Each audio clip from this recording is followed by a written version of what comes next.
my video lecture series in economics. And in this particular video lecture, we're going to be taking a look at some material from my urban economics class, in particular, the structure of monopolistic competition, strictly referencing figures 6.1 and 6.2 in the textbook for the course. So we're going to start with our standard downward sloping demand curve and our marginal revenue curve being inside the demand curve. All right. We can draw in our average cost and our marginal cost curves.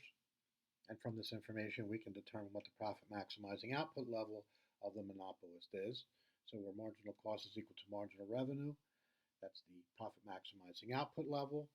If we go from there up to the demand curve and across, that will give us the profit maximizing price, because the demand curve is the representation of price and quantity. And revenue is equal to price times quantity, so that shaded area is equal to P times Q, which is the total revenue of the monopolist. Since we know Q and we know average cost, we can find out what total cost is, that shaded area there at the bottom, and what's left over after we subtract total cost from total revenue is the profits of the monopolist, which is that light blue area that you see. So what is the impact of this? There are no significant barriers to entry.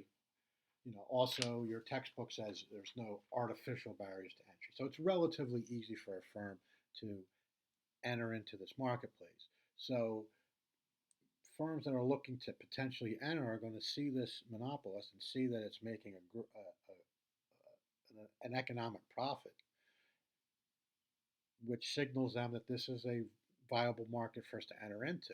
So these monopoly profits are going to act as incentives for entry. Well, how does that impact the demand when we go from monopoly to a duopoly, where you have two? Well, now we have to deal with something that's called the residual demand. Because the monopolist is the sole seller of this particular product, the market demand is their demand. But now when a duopolist enters into the marketplace, you have two sellers of the same product, and what you're dealing with now is the fact that now you have a residual demand. What's left over after the original monopolist set their output level? What is left over, or what is the residual that's left that's not being serviced by the original monopolist? So that causes entry is causing the demand curve to shift to the left. It moves down the price axis and it moves to the left. So realize that the entry, the fact that we had economic profits and there were no significant barriers to entry. Again, your textbook says no artificial barriers to entry. And just realize that that's going to cause this entry. And now instead of talking about a market demand curve, we're talking about residual demand curves, what is left over. So we can draw in our average cost and marginal cost curves, and the profit maximizing situation is the same, where marginal cost is equal to marginal revenue. And if we highlight the area here, that is the profits of the monopolist right there.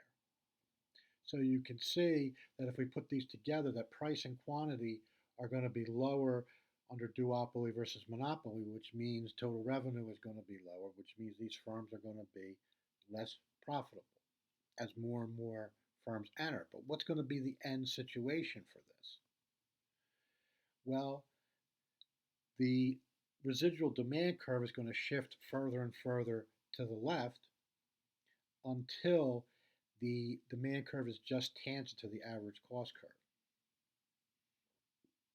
So the profit maximizing output level is going to occur where price is equal to average cost, which means there's no economic profit. And since there's no economic profit, there's no incentive for these firms to enter the marketplace. So we're at a long-run equilibrium in this monopolistically competitive marketplace because no firms are making an economic profit. The reason for this is that the economic profit serves as an incentive for entry, and as long as it exists, entry is going to occur.